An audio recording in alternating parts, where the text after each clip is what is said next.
સદગુરુ શાંતિદાસ મહારાજની જય. હવે મારે અને શાંતિદાસજી વચ્ચે સવાલ અને જવાબ જે 1999ની સાલ પછી આ પ્રમાણે છે. સને 1999ની આ વાત છે અને મેં ઉપદેશ લીધો 2000માં. ત્યારે મેં મંદિર પરમગુરુનું અલગ બનાવ્યું એમના કહેવાથી. 2000માં પૂનમ ઉજવી કાર્તિકી. પછી એવું બન્યું કે જ્યોત પ્રગટાવી.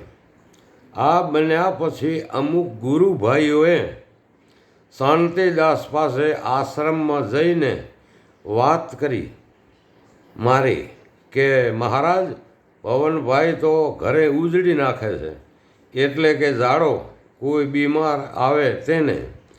આવું આપણા સંપ્રદાયમાં આવે ખરું? અને એમને શામજી બાપુ શર્મા આવે છે. ઉપદેશ લીધા પછી પણ કાર્ય ચાલુ જ છે હજી. આ સાંભળીને શાંતિદાસજીએ એમને સવાલ કર્યો કે ભવનભાઈ દિવસે કે રાત્રે ઉજળી નાખે છે? તો કે દિવસે કામ કરે છે અને રાત્રે 8:30 વાગ્યા પછી આ કામ કરે છે. અચ્છા, તો ભવનભાઈ ઉજળીના રૂપિયા કેટલા લે છે? તો કે એ કે આનો પણ નહીં. અચ્છા, ઉજળી માટે ધક્કા કેટલા ખવડાવે છે? તો કે એક જ વાર. અને રાત્રે સવાર સુધીના ના મટે તો કહેતા કે દવાખાને લઈ જાજો. બાપુએ કહ્યું એમને, ભવનભાઈ આખો દિવસ કામ કરે છે, રાત્રે ઉજળી નાખે છે.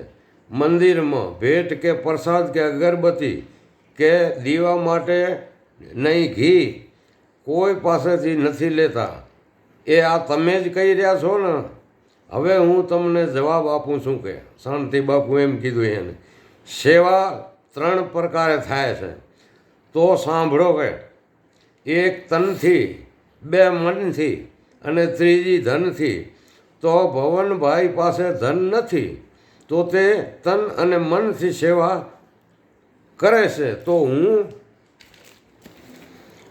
તમને રજા આપું છું કે તમે પણ આ રીતે સેવા ચાલુ કરી દો ઘરે. જઈ એક બોર્ડ ચિતરાવજો કે અહીં મફતમાં ઉજળી નાખવામાં આવે છે. રાત્રે 8:30થી તમારા આગમન સુધી આવી સેવા ચાલુ રહેશે. આવો જવાબ શાંતિદાસજીએ આણંદના ભક્તોને જવાબ આપ્યો હતો. હવે એ ભક્તો આણંદના કયા હતા તે મને નામ ના બતાવ્યા શાંતિદાસજીએ. મેં પછી હકીકત કહી.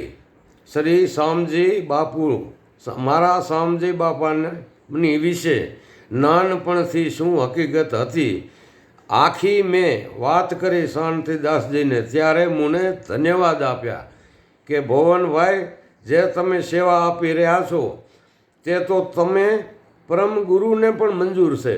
કોઈ પણ સેવા કરો એમાં આપણો સ્વાર્થ ના હોવો જોઈએ. પછી તમે ગમે તેને માનતા હો, હું તમને રજા આપું છું.